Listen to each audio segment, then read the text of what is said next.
Estamos dando início ao TanumaCast, podcast que vai além do direito. E neste episódio eu tenho a grata satisfação, a alegria de ter como convidada especial a Daniele Custódio, que é bacharel em Direito.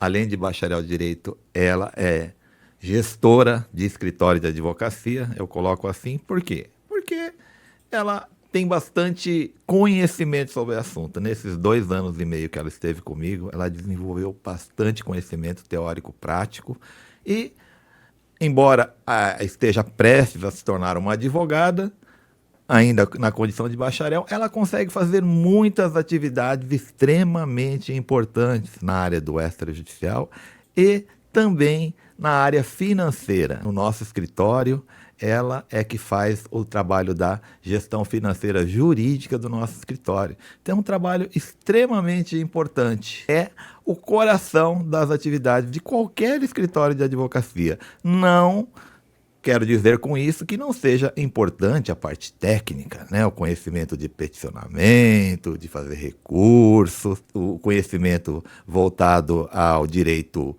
material, que são as leis, o direito processual é a questão do andamento dos processos, a jurisprudência, que são as decisões dos tribunais, né? Num determinado sentido, ou a doutrina, que são os estudos apresentados por grandes juristas, né? Juristas renomados do Brasil. Então, esse trabalho dela é extremamente importante. Ela também é pós-graduanda na área de gestão jurídica, ela cada vez mais desenvolve os conhecimentos, está se aperfeiçoando continuamente, e ela segue aquela regra do conhecimento contínuo, né?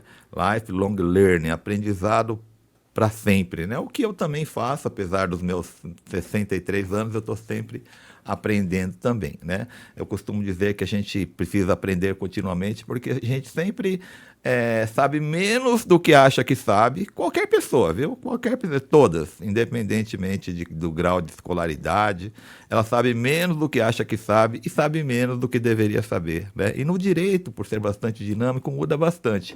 Mas voltando aqui para a Daniele, eu gostaria que ela falasse quem é a Daniele, né, hoje em dia, na sua vida pessoal, profissional, resumidamente, e também, na sequência, eu vou perguntar sobre os sonhos de infância dela, que ela projetava para a vida futura, quando criança, entre os 7 e 10 anos. Então, a palavra está com você, Daniele. Gratidão estar aqui com você, obrigada pelo convite, né? Uma satisfação enorme estar aqui, dividindo esse espaço com você, né? Então, trabalhar na área do direito com você me trouxe hoje uma experiência fantástica a respeito do direito, né?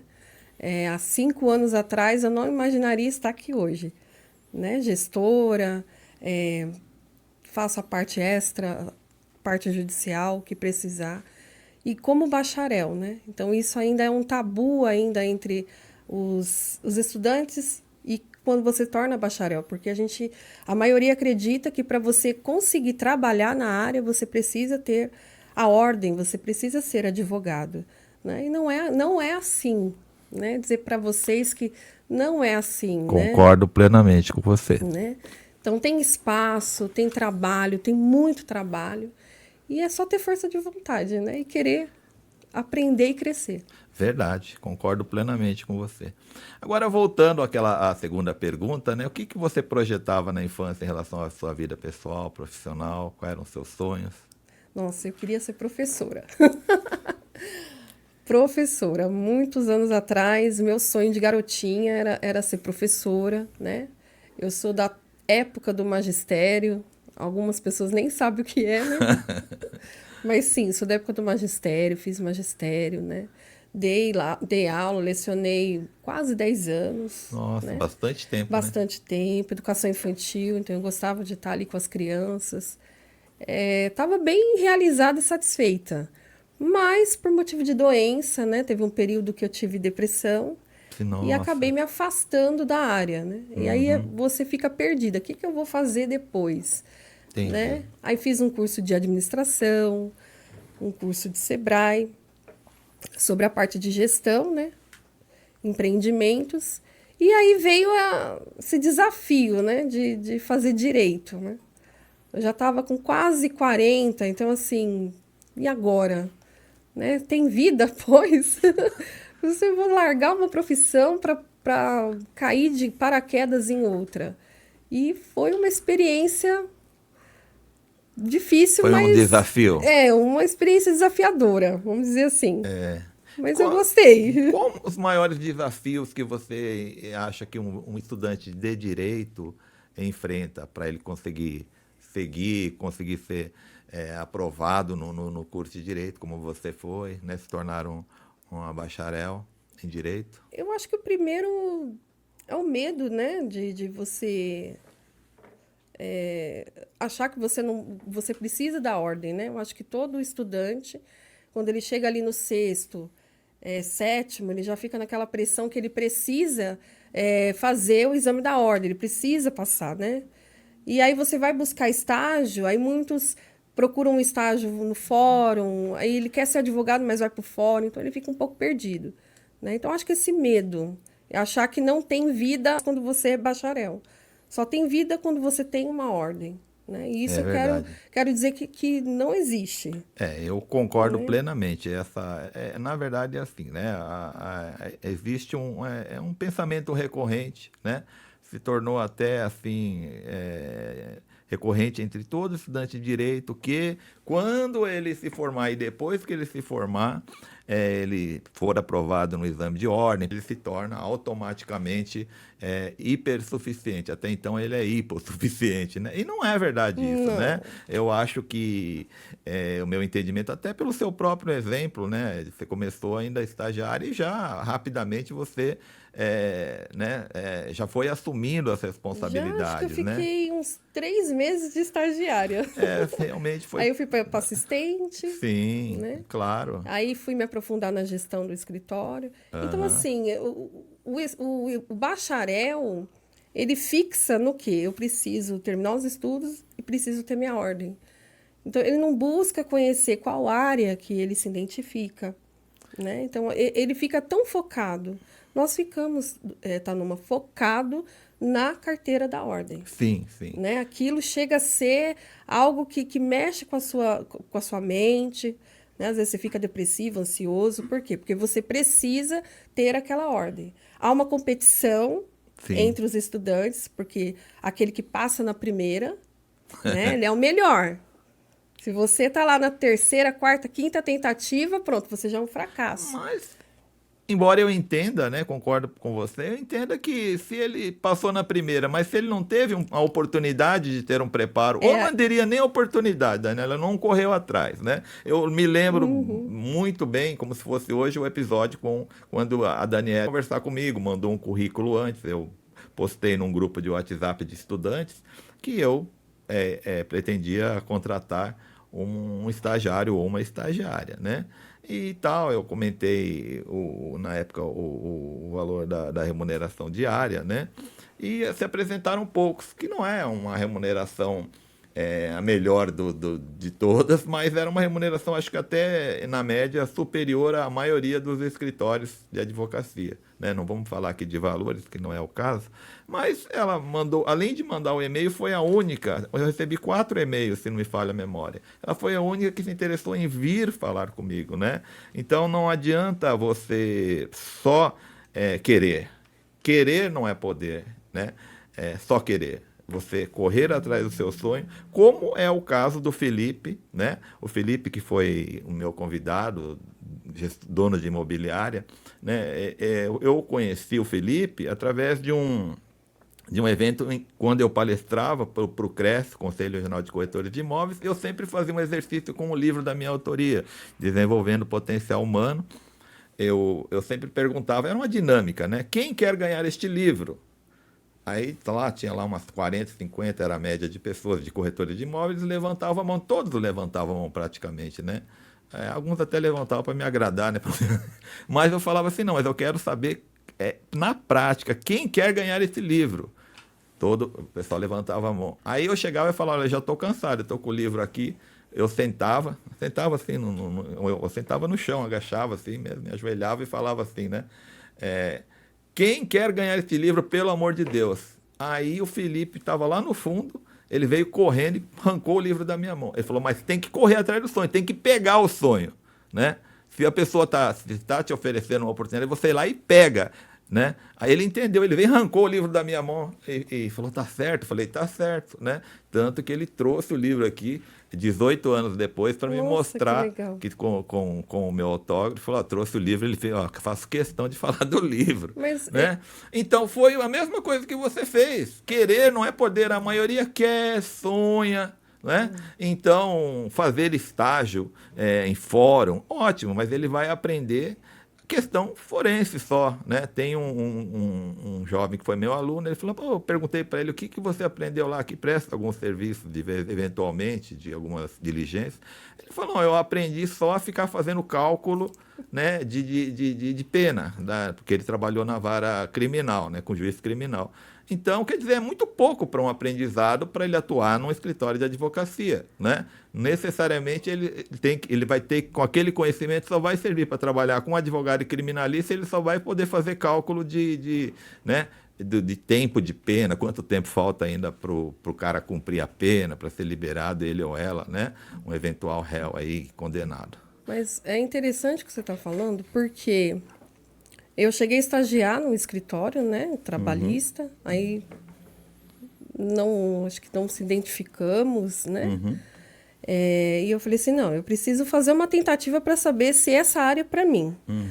Antes de mandar o currículo, eu estava falando com meu marido, eu falei assim, eu vou a título de conhecimento, não quero nem que alguém me remunere, eu quero aprender. Eu preciso entender o contexto jurídico.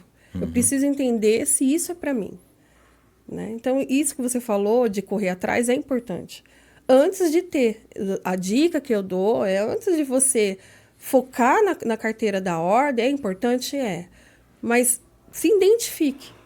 Porque às vezes você vai passar todo o processo do exame, que quem já passou sabe que não é fácil, e depois vai ter só a carteira e não vai ser advogado, que é o que acontece. Verdade. Há uma porcentagem muito grande disso, né? Verdade. E aí, quando eu cheguei no escritório, então eu falei, peraí, o ambiente era diferente, né? Então, isso também muda o que você está buscando. Então, antes de você ter a ordem, é essencial você saber em que área que você quer trabalhar. Que nem tem uns, eu já quero ir para o fórum, eu já quero outra área, eu quero concurso. Então, ele não vai perder tempo estudando para a ordem e ele já vai focar naquilo que ele quer. Então, é importante o estudante de direito, bacharel, ele ter um foco para qual área eu vou. Não, eu quero concurso, eu quero trabalhista, eu quero direito previdenciário.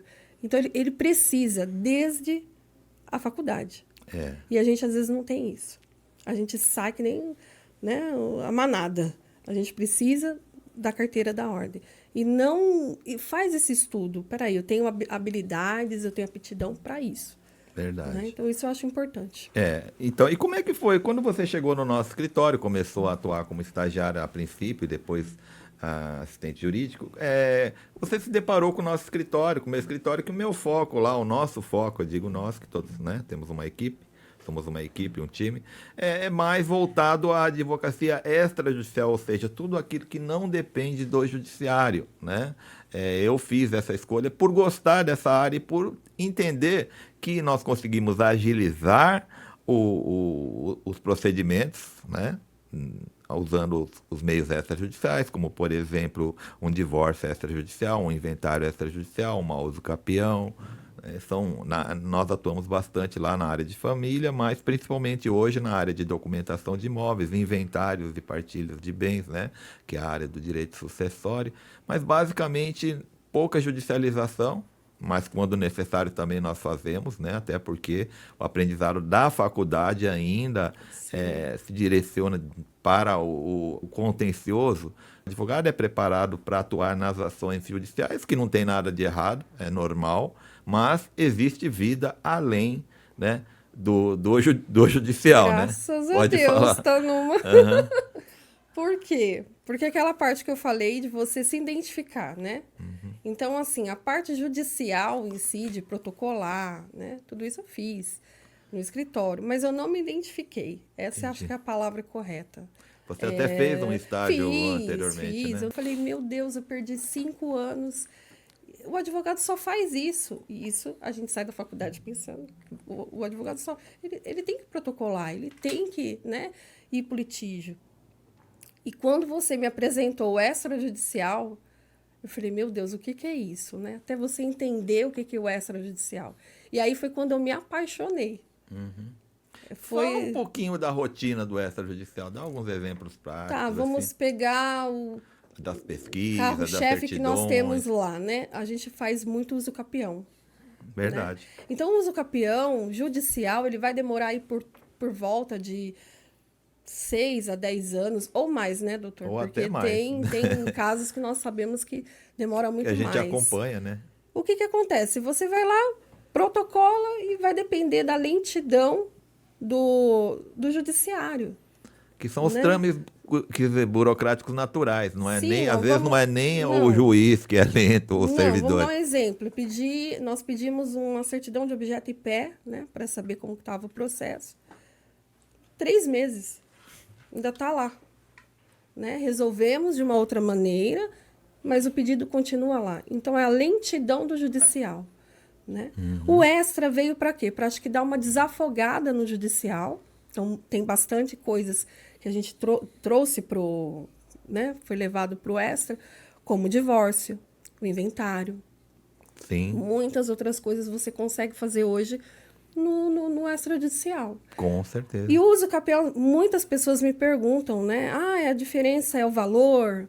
Qual que é a diferença do extrajudicial e do judicial, né? Uma uso capião. Vamos pegar o exemplo. Então, é a celeridade, é a rapidez. Então, nós temos lá, vamos lá, 6 meses a 1 ano ou 2 anos. A gente consegue resolver. Então, Verdade. um uso capião que você levaria 10 anos no judicial, você resolve em 6 meses, você resolve em, vamos lá, jogar alto, assim, para estar uma folga, uns 2 anos. Verdade. Então, é a celeridade, é a rapidez. Por outro lado, você trabalha no judicial, você coloca lá e só vai, né? É um Deixa na mão do ping-pong. juiz, né? O juiz fala, o ministério, às vezes, né, Às vezes opina. opina, o Ministério Público, às vezes. E o extra, não. Para mim é gostoso, eu gosto de fazer, né? O extra não. O extra você tem que procurar ir atrás das documentações. Necessários, né? Isso, Porque a gente vai ele atrás tem das documentações. ele persegue o provimento Isso. 65 do Conselho Nacional de Isso, eu Justiça, ia falar que do tem... provimento. Então, assim, você vai estudar umas outras, né, umas outras coisas. O provimento 65, o provimento acho que é 149 também. É o mais novo, né? O Depois mais do 65. Então, você vai atrás do quê? Da planta, do memorial, das certidões. Então, é você, é o próprio advogado que tem que fazer essa parte. Ô, Daniel, deixa eu perguntar. O extrajudicial, basicamente, ele recorre-se ao cartório, né? Tu, basicamente, fala assim de uma uso capião, qual o momento em que nós recorremos ao cartório de notas, né? E depois ao cartório de registro de imóveis, dentro do Sim, procedimento da tudo uso no capião. cartório, Como né? que funciona? Então, primeiro nós fazemos uma análise das documentações para saber por quê. Há também muitas pessoas que vêm no escritório, eu uso capião. Quando você vai analisar, é um inventário, né? Então, assim, a gente não pode burlar, né? E fazer um uso Ofício, capião e Quando sendo deveria inventário. fazer o inventário Sim, então antes. por isso que é importante o quê? Primeiro ponto, análise dos documentos. Analisar, saber se é realmente, saber do titular de domínio, quem são essas pessoas, porque tudo isso vai estar lá dentro do provimento. Você precisa Verdade. colocar tudo isso dentro do requerimento. Então, quem são os titulares, né? Isso é importante. Os confrontantes. Então, a gente precisa de todos os confrontantes, lado direito, lado esquerdo, fundo, Verdade. alguns documentos que são necessários, que o provimento diz que é necessário. Eu costumo dizer que o extrajudicial é uma receita de bolo. Verdade. Tá ali, né? Quem são Mas as só que é uma boleiras. receita É complicada, uma né? receita complicada, mas não é difícil, né? Não é tão difícil assim. Então, assim, o extrajudicial, voltando assim para a minha área profissional, ele realmente deu um fôlego, né? Aham. Ali foi que eu me achei e falei, não, peraí, tem vida pós o fórum judicial. É verdade. Não é só o judicial, né? O advogado ele não precisa ser só judicial. E no escritório, que eu acho muito interessante frisar aqui a equipe que nós temos, né? A gente ali trabalha numa engrenagem. Então, a gente Verdade. tem o mestre, que a gente fala é assim todos os dias, viu? Todos os dias é o nosso mestre. Então, ele é o nosso líder, ele é quem faz o marketing, né? A gestão geral é dele Fecha os também. contratos. Fecha os contratos. Aí tem a parte judicial, que é com o Matheus. Então, o Matheus fica todo responsável com a parte jurídica, né? A parte Sim. judicial. E eu fico com a parte de gestão e os extrajudiciais. Então, assim, é importante também falar do andamento do escritório. Isso faz toda a diferença para o bacharel, né? Quando Verdade. ele vir. E eu acho que um ponto-chave, Tanuma, para falar do bacharel, que às vezes você vai falando, nossa, bacharel pode fazer isso, eu posso fazer aquilo. Tudo que for área administrativa, você pode fazer. Claro. Né? Eu já fiz LOAS sozinha. Claro. Eu já fiz auxílio-doença. Acabei de fechar um contrato de aposentadoria. Claro. Né? Mas qual que é a cereja do bolo? A cereja do bolo é você ter um advogado parceiro. Sim. Né? Algumas coisas, principalmente no extrajudicial, no bacharel, você não pode ir lá levar a documentação para assinar a ata. Verdade. Precisa-se de um advogado. Mas se o bacharel ele tem um advogado parceiro, pronto, Tanuma, ele Tá resolvido. Ele né? deslancha. Deslancha. E aí foi que acabou desses 2 anos, um pouco me acomodou, vamos dizer assim, né? Eu deixei a ordem um pouquinho, por quê? Claro. Porque ali no ambiente de trabalho, a carteirinha não está fazendo a diferença, no momento, ela não é necessária. No momento, para o meu escritório, para o nosso escritório, meu, que eu digo nosso, você é da nossa equipe, não faz diferença, né? Como o doutor Matheus, ele é advogado, mas sou eu que assino e sou responsável. É lógico que eu analiso, supervisiono, faço alterações se necessário, né? Mas ontem eu estava conversando com ele, né? Se, Matheus, você é extremamente competente, pesquisa, vai a fundo, talentoso demais, né? Passou rapidinho no exame de ordem, né? Porque ele é o que ele quer fazer. Né? Porque ele é diferente da Daniele. A Daniele é diferente no sentido da atividade, né? Diária. Né? E ele escolheu esse caminho, mas se ele também não tivesse a OAB com o conhecimento que ele tem, atuaria do mesmo jeito, seria remunerado do mesmo jeito que ele é remunerado, como advogado ou não advogado, porque merece, né? O trabalho nosso é um merecimento.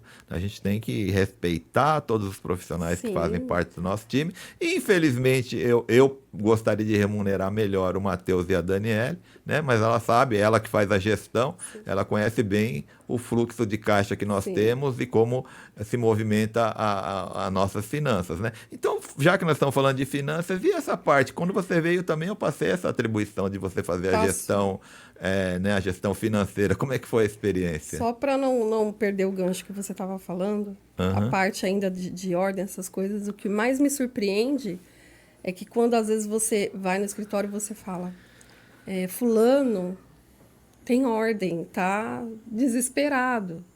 Fulano... Então, assim, é recorrente as pessoas que entram em contato com você, que são advogados, mas que não sabem trabalhar. Verdade. Né? Então, mais uma vez, reforçando, procure o seu foco, procure a área que você quer. Não tenha vergonha de procurar um amigo que passou na ordem e que já tem escritório, né? Sim. Eu acho isso super importante. Na parte de gestão, quando eu cheguei no escritório, né, eu cheguei fazendo tudo, né? Estagiário faz tudo. Estagiário protocola, estagiário faz tudo, faz petição. E nós começamos a ver a parte de gestão, né? O que entra e o que sai.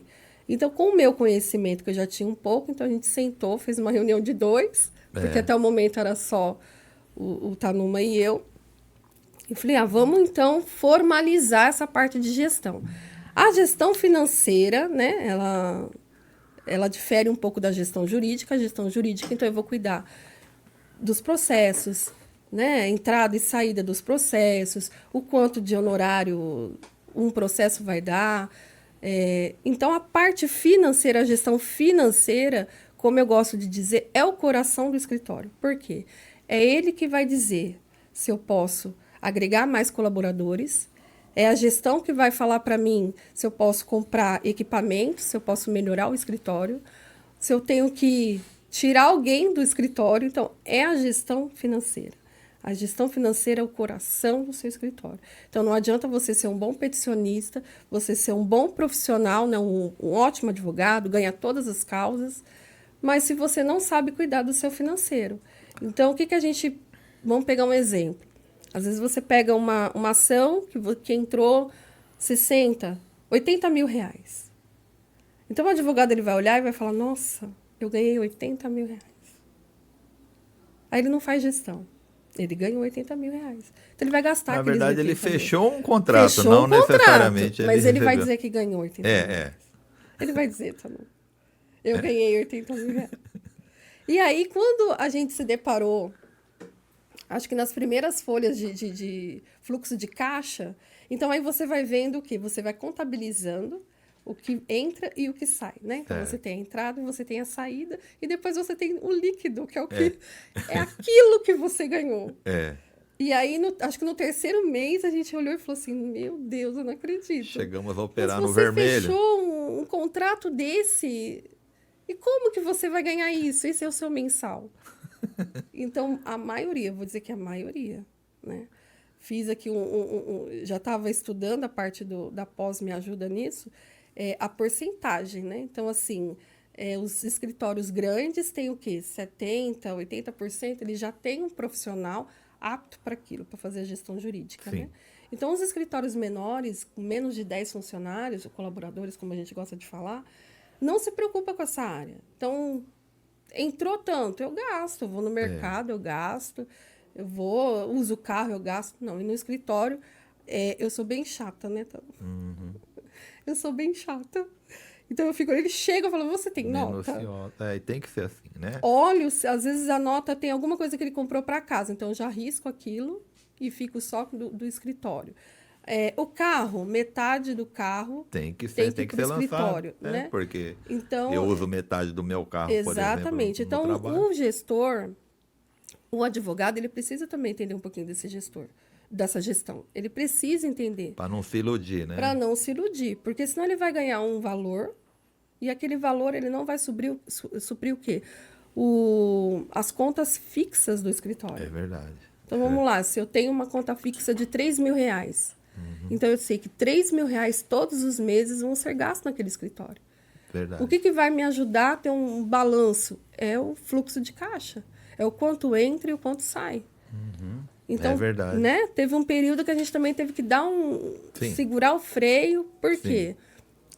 Porque o balanço, o fluxo estava falando isso para nós. Todo advogado tem que entender também, já deve se preparar quando ele começa na carreira. Quem já está, já sabe, né, na carreira. Mas quem está começando, que, por exemplo, período de dezembro, janeiro, né, segundo semestre de dezembro, primeiro semestre de janeiro do ano seguinte, né, as coisas são paradas mesmo. O pessoal está de férias, está viajando, é um período de férias forense, recesso forense, né? Então, ele tem que estar preparado que naquele período a probabilidade de fechamento de contrato, a não ser recebimento de contratos que já estão em andamento, a probabilidade fica muito pequena, né? Até porque as pessoas, em geral, sabem do recesso forense, sabem que ali o processo não vão andar, exceto alguns casos específicos de liminar, né? De tutela antecipada, alguma coisa mais emergencial, né?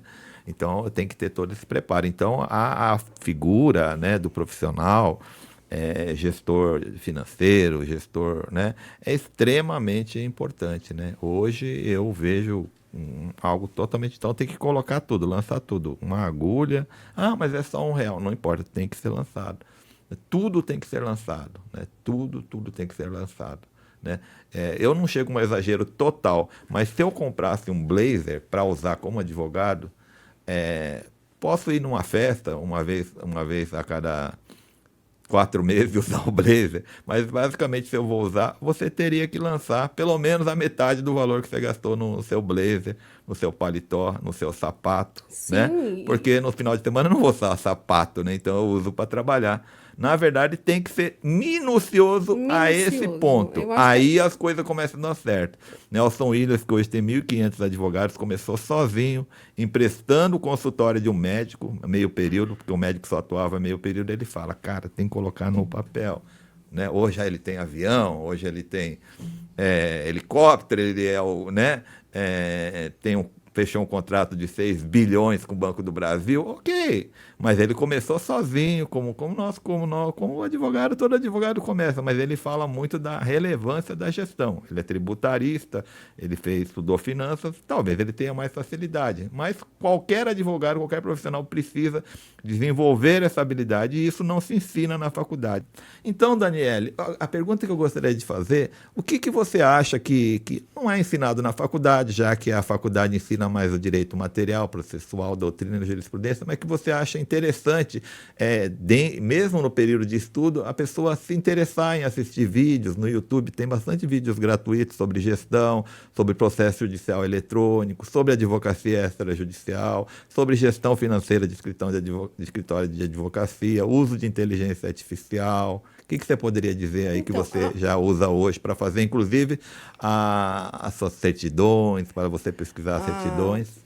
A faculdade, como a gente, né, até em aula uma vez, acho que você estava perguntando, eu já estava estagiando, o quanto a faculdade te ajuda na prática, né? Eu falei 5%, mas eu acredito que até chega a ser bem menos. A faculdade, o intuito dela é realmente passar na ordem, né? Tanto a parte dos processos, que você vai entender sobre o processo do trabalho, processo penal, essas coisas e tudo. Para você protocolar, quando foi minha primeira vez, era um bicho de 7 cabeças, né? O SAGE, o PJE, as nomenclaturas do que você vai protocolar. Então, tudo isso você tem que saber para o seu processo ir na vara correta, né? Então, isso a gente não aprende na faculdade. A gente aprende a passar na ordem. Por isso que eu falo que depois que você tem a ordem, se você não buscou conhecimento antes, você vai ficar perdido. Então, aí outras coisas que eu vejo, a pessoa acaba de fazer uma faculdade, vai fazer pós. Não, por que não vai fazer um curso? Né? O que a gente falava muito no escritório. Vai fazer um curso, então, para mim aprender como mexe no SAGE, como eu vou mexer no PJE. Eu não preciso ser advogado. Eu posso ser bacharel, eu posso ser estudante e já ter essa noção. Claro. Do que eu quero fazer. Claro. Por isso que é importante o seu foco, o que você quer fazer, né? No extrajudicial, então, a gente tem muitos recursos. A gente tem o Arispe, né? Que hoje a gente não precisa mais ir todas as horas no cartório buscar certidão, né? Certidão de óbito ou certidão de casamento. Então, o Arispe, os registradores, né? Tanto o registro civil também, ele fornece tanto casamento quanto óbito. O Arispe é mais parte de certidões, matrículas, transcrições. Cartório, então, né? esse é como se fala? O que a gente faz muito no extrajudicial. O que mais precisa são esses tipos de certidões. E também tem esses cursos no YouTube, gratuito, né? A parte de gestão, vou falar, fiz faculdade de administração. Mas o Sebrae ajudou bastante nessa parte de gestão financeira, né? Saber esse cálculo, o que eu preciso colocar, que é do meu trabalho, o que é pessoal, né? Fazer toda essa parte de anotação. Então, o Sebrae ajuda bastante. Então, é importante, quanto você está estudando. Se eu lá atrás tivesse já estudado tudo isso, né? Um pouco mais, aprofundado um pouco mais, eu acho que hoje eu estaria bem mais deslanchada. Mas estudar fora daquilo que você está, no círculo que você está. Eu acho que é importante. Entendi. Então, o Sebrae é muito importante porque tem cursos, né?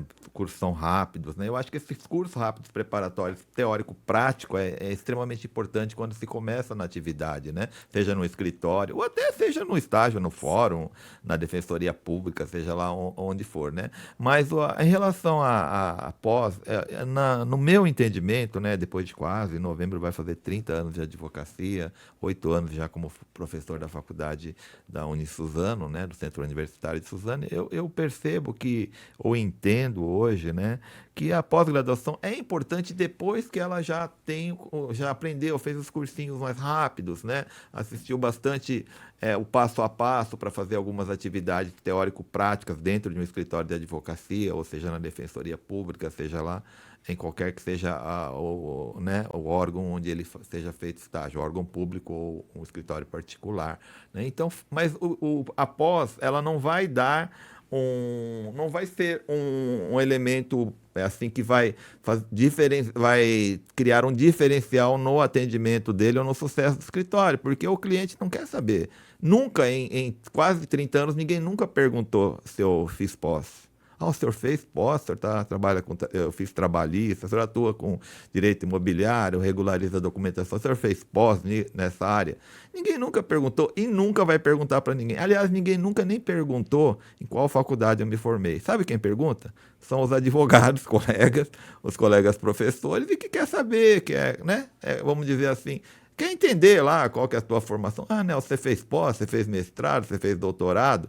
Então, a dica que eu dou por exemplo, você quer fazer mestrado, doutorado, ótimo. Só se você for dar aula ou se você for servidor público, porque você vai ganhar um salário a mais. Fora disso, você vai defender uma tese específica de uma determinada área dentro de um universo maior, um micro-universo. Você vai pegar lá...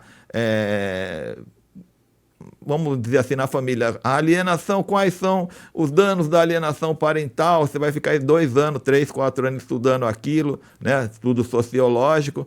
Agora, na prática, você como advogado vai te ajudar?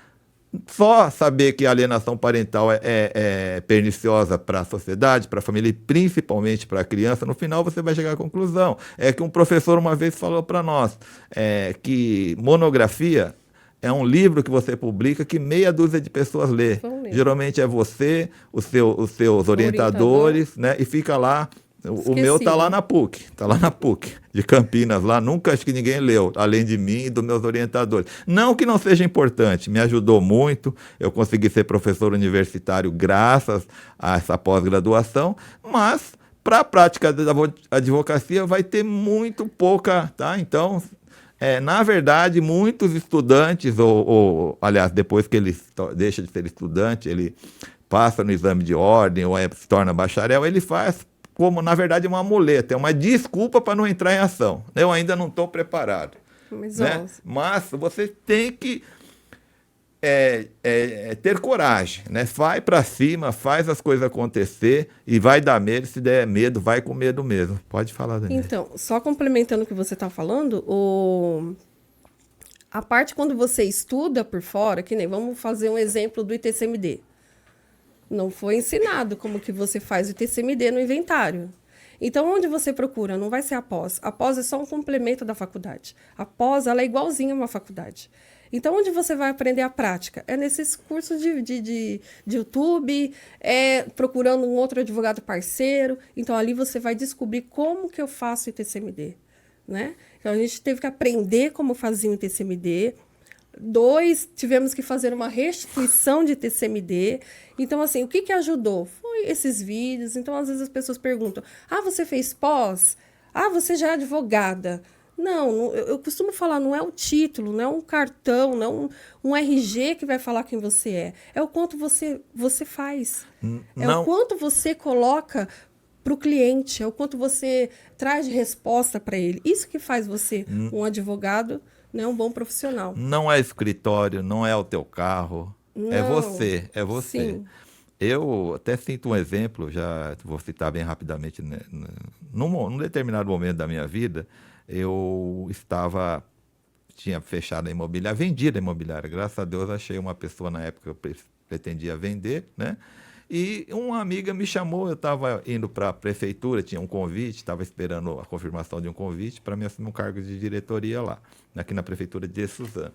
Nesse período, uma amiga, que inclusive ela foi gestora do Sebrae, foi gerente do Sebrae, treinadora do Sebrae, não sei se ela ainda está no Sebrae, a Luciana, falou, Nelson, tem uma proposta aqui que é uma empresa de perfume, você vai conduzir uma equipe, você é muito bom em atendimento e vendas, porque eu cheguei a dar curso, eu fui consultor também do Sebrae, né, palestrante. A Luciana me ajudou bastante nessa época, ela era gerente aqui da região. Aí ela falou assim, então, e não sei o que, só que você vai montar uma equipe, você vai ganhar 18%. Eu falei, um percentual bom, né? Vê se me arruma pelo menos uns 10, eu consegui 12 vendedores. Só que você tem que vender uma quantidade de um determinado perfume feminino ou masculino, produto de beleza. Então eu escolhi perfume masculino. E saí, falei, pô, eu tenho que vender, né? Peguei lá um kit, um determinado valor mensal. Aí eu falei, vou visitar alguns amigos. Na época eu visitei o Cláudio Rocha, né? Que depois me convidou, ele que me convidou para trabalhar na prefeitura, me apresentou para o secretário. Eu vendi para o Edmar, doutor Edmar, que hoje, né, a gente trabalha juntos lá no escritório. Grande mestre. O Zé Roberto, que me encaminhou, que foi diretor jurídico. O Franco, vendi para ele. No dia que eu peguei o cheque do perfume, ele me chamou para dar aula. Então, as pessoas falam assim, vendedor, né? Ainda hoje acha que o cara que não tem muito o que fazer na vida vai ser vendedor, né? O cara não teve sucesso na vida. Mas as melhores oportunidades nos últimos 10 anos que eu tive foi quando eu vendi perfume. Eu saí para vender e fiz o network, eu fiz o contato. Ninguém falou para mim, eu não vou chamar o Nelson porque ele caiu na vida, virou vendedor de perfume, deve estar falido, um advogado, né? Ex-dono de imobiliária. Não, em nenhum momento eles pensaram assim. Por quê? São pessoas que me conhecem enquanto Sim. caráter, me conhecem enquanto profissional e da minha competência e da minha dedicação. Não sou melhor que ninguém. Mas se não me conhecesse, não me convidaria. O Franco não me convidaria para dar aula, né? Então, as coisas acontecem assim. Então, a gente não tem que se preocupar, né? Ah, mas eu não tenho isso, eu não tenho aquilo. Você é o que você é. Seja você sempre. Né? E dentro daquilo é aquilo que nós estávamos conversando ontem, né? Aquela frase de um grande gestor aí, é o dono de uma, foi CEO, né? Diretor-presidente de uma grande empresa aí de automóvel. Ele diz assim: contrate o caráter e treine a habilidade técnica.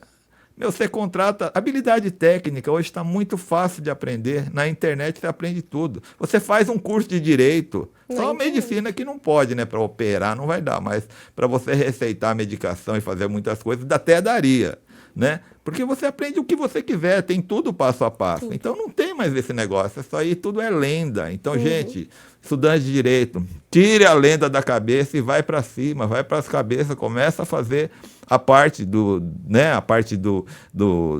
extrajudicial, muita coisa. Sabe com quem vocês vão concorrer? Com aquele cara que faz o curso técnico de negócios jurídicos. Em 6 meses ele se torna técnico. Aquele que faz o FATEC, Faculdade de Tecnologia, em 2 anos, 1 ano e meio, ele se torna tecnólogo de curso superior de negócios jurídicos. Mas ele não é advogado. Mas ele faz tudo. Ele coloca um cartão e vai para cima. Coisa que estudante de direito, bacharel, morre de medo da OAB. Gente, a OAB não está preocupado com você. Ele está preocupado em fiscalizar os advogados. Ele não pode fiscalizar. Se você não estiver executando uma atividade que seja privativa de advogado, você não tem problema nenhum. Né? Então, não se preocupa. A OAB realmente faz um trabalho importante de direcionamento ético. Mas se você faz, o seu problema é com o cliente. Você tem que entregar o seu serviço. Temos que ser solucionadores de problemas. Daniele, para finalizar, fala sobre o que nós somos e fala sobre a importância do advogado, do escritório, com a sua equipe, ser solucionadores de problemas e não apenas brigadores, ganhadores de processo ou perdedores de processo. Eu acho isso fundamental, né? O escritório ele precisa solucionar. Acho que 2 anos o que bate na tecla é que o cliente saia satisfeito, né? O cliente ele tem aquilo que ele foi buscar. A maioria das vezes ele é mais emocional do que jurídico. Muitos casos a gente, né, não era nem jurídico, era emocional. Então o advogado também precisa ter esse feeling de entender o que o cliente quer, né? Mas eu queria abrir também uma deixa dentro, que a gente já está acabando, né? Uhum. Então, abrir uma deixa por causa do escritório. Então, o escritório onde eu faço parte, né, do seu time, ele não foi só abrir portas na área jurídica, ou me encontrar na área jurídica, né? Mas como pessoa também. Porque, além de solucionar os problemas dos clientes, o mestre também solucionou o meu problema, né? Então, essa parte de muitas vezes as pessoas perguntam, mas você não tem ordem. Então, eu fui atrás, eu tentei 3 vezes, aí eu falei, alguma coisa está de errado com a Daniele. Vamos procurar o que está de errado, porque eu estava vendo as minhas amigas todas com ordem e eu sem ordem. E quando eu cheguei no seu escritório, a partir do momento que eu entro e eu saio, eu sou doutora. Eu sou tratada como uma doutora. Até porque advogado não é doutor, né? Doutor é só quem tem Quem doutorado. quem Médico não é doutor. Exatamente. Então tem poucos doutores no Brasil. Exatamente. Não é a pessoa falar, tem que me chamar de doutor. Sim. Onde está? Ah, mas foi uma lei de Dom Pedro. Gente, Dom Pedro era quando o Brasil foi colônia de Portugal. O Brasil a independência do Brasil já foi feita há muitos anos. Então esquece a história dessa pecha de doutor. Entendeu? O cliente vai te chamar de doutor. Não tem nenhum que não me chame de doutor praticamente, Exatamente. porque eu sou velho também, acho que principalmente. Pô, vamos chamar o velhinho, né? Chamar de doutor, o cara tem quase 30 anos, 63, né? E ali chamar de doutor até pega mal, né? Mas não tem, esquece essa.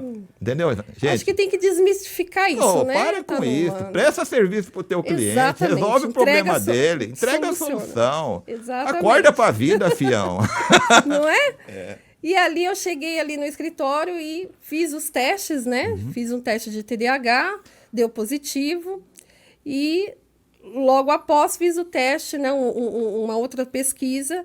E aí eu descobri que aos 44 anos de idade eu fui diagnosticada com autismo. Sério? Né? E aí foi a hora que eu cheguei no mestre e falei assim, olha, eu acho que eu não vou compor o escritório, eu acho que eu, né, não vou conseguir solucionar os problemas. E ali foi quando você realmente, assim, abriu as portas. E tá conseguindo, né? Solucionar o problema desse cliente. Muito! É, por isso que você tá ainda com a gente lá, E né? ele E falar, abriu, não então, pode ir embora, não. Não.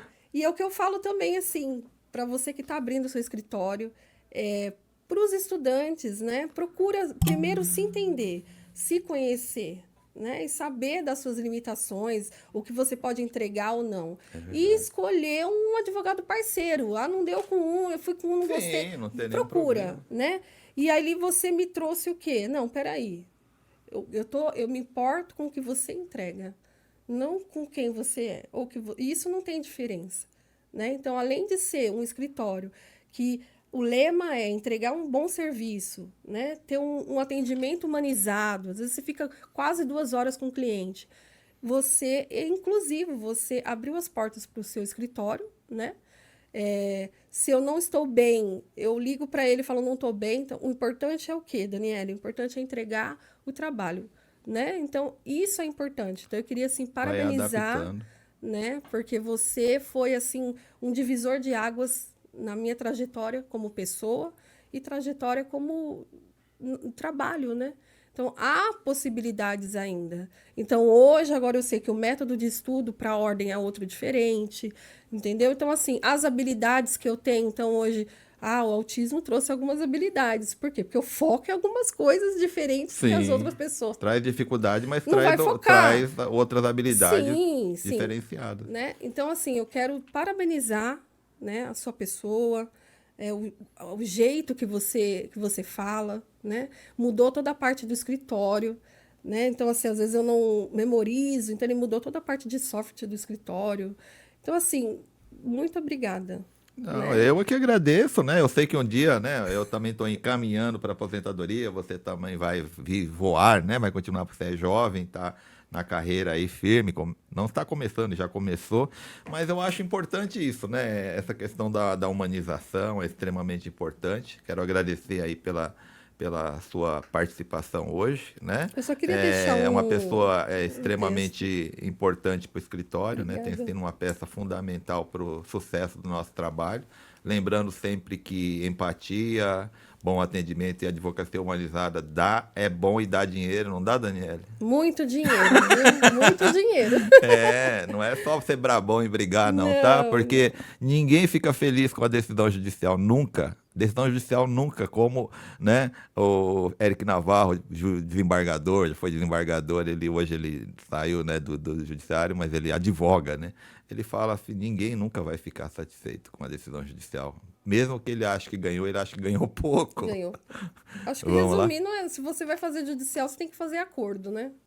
Se possível. Se possível. Eu queria deixar uma mensagem, né? Eu escrevi um texto algum tempo atrás, eu queria deixar essa mensagem para os bacharéis, né? Para aquele que também fez a ordem, mas também se sente perdido, não se encontrou ainda, né? Eu falei um pouco sobre o primeiro lugar, porque as pessoas buscam esse primeiro lugar, né? Então, eu escrevi assim, o que precisamos entender é que nem sempre o seu pódio é o meu, Então, o seu pódio, às vezes, não é o meu, né? Vivemos numa sociedade que, se você não casa, não tem filhos, não tem um bom emprego, uma boa casa, um bom carro, você é um fracassado na vida, né? E a gente fica pensando sobre isso quando a gente, na maioria das vezes, a gente se encaixa no pódio do outro. Eu quero muito estar no lugar do outro, né? Na concorrência de ser melhor que o outro. E aí eu faço essa pergunta para você, né? Quando você está sozinho lá no fundo, lá, é realmente o que você quer? É o pódio do outro que você quer? Você está naquele lugar, vai te trazer satisfação? Então, a gente não pode se moldar no pódio alheio. Você já nasceu com uma identidade, né? Única. Seja você, por mais difícil que pareça. Prossiga em alcançar o seu pódio no seu tempo. O primeiro lugar, ele passa, né? Às vezes você está tão almejando aquela carteirinha, você está almejando aquele emprego e às vezes não era aquilo e passou, né? Não vai trazer aquela satisfação na hora, mas o importante é a satisfação contínua. O primeiro lugar nem sempre reflete o caminho mais saudável ou sustentável. Às vezes é mais produtivo focar no aprendizado e no progresso, em vez de comparar com o pódio alheio. Então fica essa reflexão, Mensagem para essa reflexão. mensagem, Muito né? boa, bela mensagem. Porque nessa trajetória dessa sede de ter a ordem, todo estudante tem sede de ter a ordem. E você se sente um fracassado quando você não passa, né? Então, assim, na terceira tentativa eu não passei, a minha amiga passou no primeiro. Então, olha, ela está no primeiro. Aí coloca lá na bio do Instagram, passei no primeiro, 10º semestre eu já passei. E você que está numa tentativa de 1, 2, 3, isso para você desmotiva. Então, não vamos olhar para um pódio do outro, o primeiro lugar do outro. Vamos focar no nosso primeiro lugar. E não é a rapidez que você faz, mas é de pouquinho você chega lá. A meta, né? É a meta. É isso aí. Pessoal, agradeço imensamente a Daniele, né, por ter participado deste episódio do podcast, é o 10º episódio. Agradeço ao empresário Robson Guedes, o Robinho, que sempre nos dá apoio. Agradeço ao Kaique e o Roque, que sempre nos tem ajudado aí na parte técnica. São jovens competentes, sempre dedicados, né? E sempre muito prestativos. Ao Marcelo, esposo da Daniele, que veio aqui participar hoje, assistindo aí, né? Mas está participando. Isso é muito legal, tá?